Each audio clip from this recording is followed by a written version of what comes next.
Now, I know this is a topic that has been beaten to death by the Ninjago fandom, especially ever since Wu was turned evil during Rebooted, yet I still think this is an important discussion to have with you guys, and I thought it'd make for an interesting video. With the return of an evil Garmadon in Ninjago Season 8, this event alone demonstrated that anything could be possible. Let me explain. We'd all thought that Garmadon was dead after the Possession finale, with a 2-season-long absence that amounted to around a year and a half's worth of in real-life time. Surely he would never return, right? Wait, David, I thought this video was about Sensei Wu. Hey, shut it, I'm making a point here. I promise that this will all make sense when it's fully explained.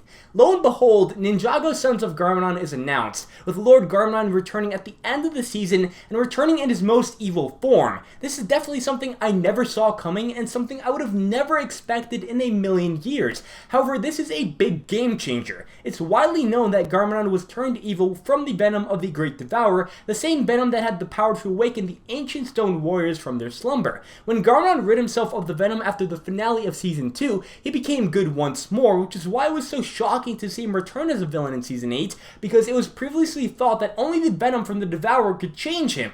I do want to specifically focus on Rebooted though for this particular point. When Garmadon finally turned good, a major character change was implemented, with that being Sensei Wu turning evil. Something that I realized is both characters are rarely ever on the same side, with the only exceptions being Possession and the Tournament of Elements. Every other season, both Wu and Garmadon are opposites, either good or evil. This brings me to one of my central claims that I want to emphasize. It's clear after the March of the Oni 4-episode special that another Garmadon redemption arc is headed our way. The audience is once again getting used to the fact that Garmadon is helping the ninja in order to combat a threat, just like he did in Season 1, Rise of the Snakes. This is where it hit me. A cycle is being developed once again. Garmadon is once again evil as he was in the pilot episodes. In March of the Oni, he began aiding the ninja just as he did in Season 1. In Hunted, Garmadon was a full-fledged evil villain who tried to rule Ninjago just as he tried to in Season 2.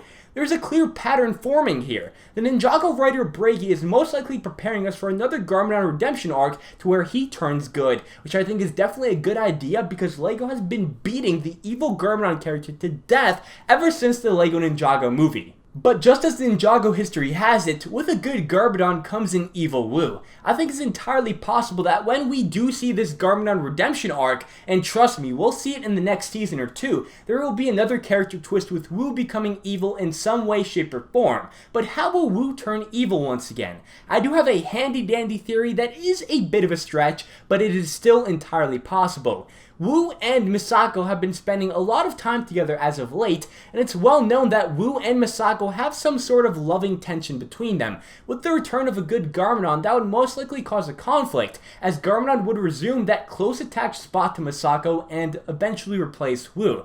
This would most likely cause tension between the two brothers, resulting in a possible altercation where Wu could be so desperate to have Misako all to himself that he pursues an avenue of dark magic and is consumed by it. It would be a great way to spice up the show once again, and let's face it, Wu's evil form in Rebooted was terrible. He definitely needs to redeem himself and become an actual villain this time, not just some weird cyborg who's controlled by the Overlord.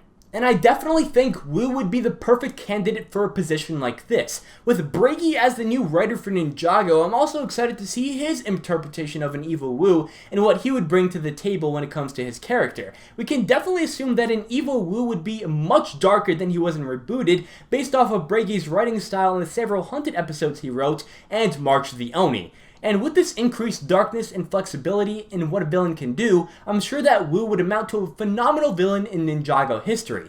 Would it be comparable to his brother Garmadon though? Well, that remains to be seen. A big key factor with Garmadon is that he has a main weakness deep down, with that weakness being his family.